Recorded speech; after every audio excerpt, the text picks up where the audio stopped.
ಈಗ ಅದರ ಸಕ್ಸಸ್ ತೋರಿಸ್ತಾ ಇದ್ದೀವಿ. ಬಿಗ್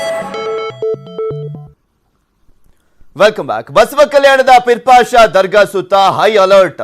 ಈಗ ವಿವಾದಕ್ಕೆ ಕಾರಣವಾಗಿರುವಂತ ಪಿರ್ಪಾಷಾ ದರ್ಗಾ ಅದರಲ್ಲೂ ಕೂಡ ಈಗ ಆಲ್ರೆಡಿ ಸಾಕಷ್ಟು ಕಟ್ಟೆಚ್ಚರವನ್ನು ವಹಿಸಲಾಗಿದೆ.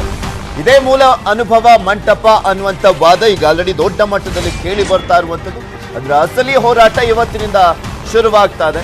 ಸ್ವಾಮೀಜಿಗಳ ನಡಿಗೆಯ ಮುಖಾಂತರ ಸ್ವಾಮೀಜಿಗಳ ನಡೆ ಮೂಲ ಅನುಭವ ಮಂಟಪದ ಕಡೆ ಅನ್ನುವ ಒಂದು ಅಭಿಯಾನವನ್ನ ಕೈಗೊಳ್ತಾ ಇವತ್ತಿನಿಂದ ಅದರ ಹೋರಾಟದ ಕಿಚ್ಚು ಮತ್ತಷ್ಟು ಜಾಸ್ತಿ ಆಗ್ತಾ ಇದೆ.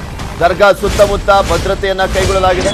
ಭದ್ರತೆಯನ್ನ ಬಿಗಿಗೊಳಿಸಿದ್ದಾರೆ ಪೊಲೀಸರು. ಪಿರ್ಪಾಷಾ ದರ್ಗಾದಿಂದ ನ್ಯೂಸ್ 18 ಕನ್ನಡ ಗ್ರೌಂಡ್ ರಿಪೋರ್ಟ್ ಅನ್ನ ಬೆಳಗ್ಗೆಯಿಂದಲೂ ಕೂಡ ನಿಮ್ಗೆ ಹೇಳ್ತಾ ಇದೆ. ಬಸವ ಕಲ್ಯಾಣ ಸುತ್ತ 800 ಸಿಸಿಟಿವಿಯನ್ನ ಅಳವಡಿಸಿದ್ದಾರೆ ಪೊಲೀಸರು. 800 ಸಿಸಿಟಿವಿ ಲೆಕ್ಕ ಹಾಕಿ ಇಷ್ಟು ದೊಡ್ಡ ಪ್ರಮಾಣದಲ್ಲಿ ಕಟ್ಟೆಚ್ಚರವನ್ನು ವಹಿಸಿದ್ದಾರೆ ಅಂತ 4 ಡ್ರೋನ್ ಕ್ಯಾಮೆರಾ ಬಳಸ್ತಾ ಇದ್ದಾರೆ ಪೊಲೀಸರು. ಪಿರ್ಪಾಷಾ ದರ್ಗಾದಿಂದ ನ್ಯೂಸ್ 18 ಕನ್ನಡ ಗ್ರೌಂಡ್ ರಿಪೋರ್ಟ್ ಅನ್ನು ನಿಮ್ಮ ಮುಂದೆ ಇಟ್ಟಿದೆ.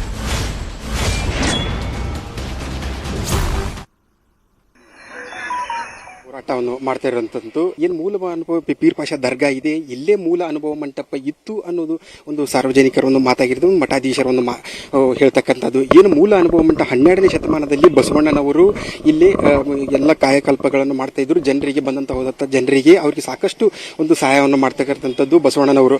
ಅಂದಿನ ಕಾಲದಲ್ಲಿ ಏನು 12ನೇ ಶತಮಾನದಲ್ಲಿ ಮೂಲ ಅನುಭವ ಮಂಟಪ ಇಲ್ಲೇ ಇತ್ತು. ಹಾಗಾಗಿ ಇದು ಆ ನಂತರ ಇದೊಂದು ಪಿರ್ಪಾಷಾ ದರ್ಗಾವಾಗಿ ಪರಿವರ್ತನೆ ಮಾಡಲಾಗಿದೆ. ಸಾಕಷ್ಟು ಒಂದು ಮಾತುಗಳು ಕೇಳಿ ಬರ್ತಾ ಇದೆ. ಹಾಗಾಗಿ ಒಂದು ಇಲ್ಲಿ ಮಠಾಧೀಶರು ಒಂದು ಹೇಳ್ತಾ ಇರೋದು ಏನಂತಂದ್ರೆ ಮೂಲ ಅನುಭವ ಮಂಟಪ ಸ್ಥಳ ಅಲ್ಲೇ ಇತ್ತು. ಬಸವಣ್ಣನವರು ಸಾಕಷ್ಟು ಬಾರಿ ಅಲ್ಲೇ ಜನರಿಗೆ ಒಂದು ಕಾಯಕಲ್ಪಗಳನ್ನು ಮಾಡ್ತಾ ಇದ್ರು. ಹೀಗಾಗಿ ಅದೇ ನಮ್ಮ ಬಸವಣ್ಣನವರ ಅನುಭವ ಮಂಟಪ ಆಗಿದೆ. ಹೀಗಾಗಿ ಅದರ ನಂತರ ಒಂದು ಕೆಲ ದಿನಗಳ ನಂತರ ಅದೊಂದು ಪಿರ್ಪಾಷಾ ದರ್ಗಾವಾಗಿ ಪರಿವರ್ತನೆ ಮಾಡಿದೆ. ಹೀಗಾಗಿ ಅದನ್ನ ಪಿರ್ಪಾಷಾ ದರ್ಗಾ ಏನು ವಿವಾದಿತ ಸ್ಥಳ ಇದೆ, ಆ ವಿವಾದಿತ ಸ್ಥಳವನ್ನು ಏನು ಪರಿಶೀಲನೆ ಮಾಡಬೇಕು. ಅಲ್ಲಿರ್ತಕ್ಕಂಥ ಏನು ಶೈಲಿ ಏನು ಹಿಂದೂ ಶೈಲಿಯ ಒಂದು ವಿಗ್ರಹಗಳಿವೆ. ಹೀಗಾಗಿ ಆ ವಿಗ್ರಹಗಳು ಮತ್ತು ಏನು ಬಸವಣ್ಣವರ ಕಾಲದಲ್ಲಿ ಇರ್ತಕ್ಕಂಥ ವಿಗ್ರಹಗಳೇ, ಹೀಗಾಗಿ ಅದು ದರ್ಗಾ ಇರುವುದಿಲ್ಲ. ಹೀಗಾಗಿ ಅದು ಮೂಲ ಅನುಭವ ಮಂಟಪ ಆಗಿರುತ್ತದೆ. ಹೀಗಾಗಿ ಆ ಅನುಭವ ಮಂಟಪವನ್ನು ಮತ್ತು ಪಿರ್ಪಾಷಾ ದರ್ಗಾವಾಗಿ ಮತ್ತು ಮಾಡಿರ್ತಾರೆ ಅಂತ. ತದನಂತರ ಏನು ಈ ಸ್ವಾಮೀಜಿಗಳ ಹೋರಾಟ ಇದೆ, ಸಾಕಷ್ಟು ಸ್ವಾಮೀಜಿಗಳು ಒಂದು ಮಠಾಧೀಶರು ಶರಣರು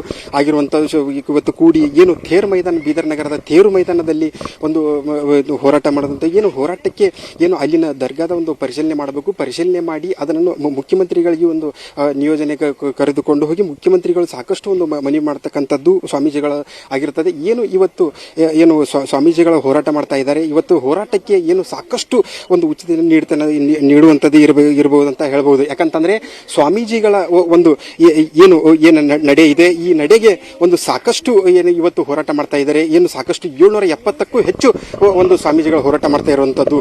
ಏನು ನಮ್ಮ ಏನು ಸ್ವಾಮೀಜಿಗಳ ಹೋರಾಟ ಏನಿದೆ, ನಮ್ಮ ಮೂಲ ಅನುಭವ ಮಂಟಪವನ್ನು ಅನ್ನು ಪರಿಶೀಲನೆ ಮಾಡಿಕೊಡಬೇಕು. ಹೀಗಾಗಿ ಸರ್ಕಾರಕ್ಕೆ ಒಂದು ಮನವಿಯನ್ನು ಮಾಡ್ತಾ ಒಂದು ಮಠಾಧೀಶರ ಒಂದು ನಡೆಯಾಗಿದೆ ಅಂತಾನೆ ಹೇಳ್ಬೋದು.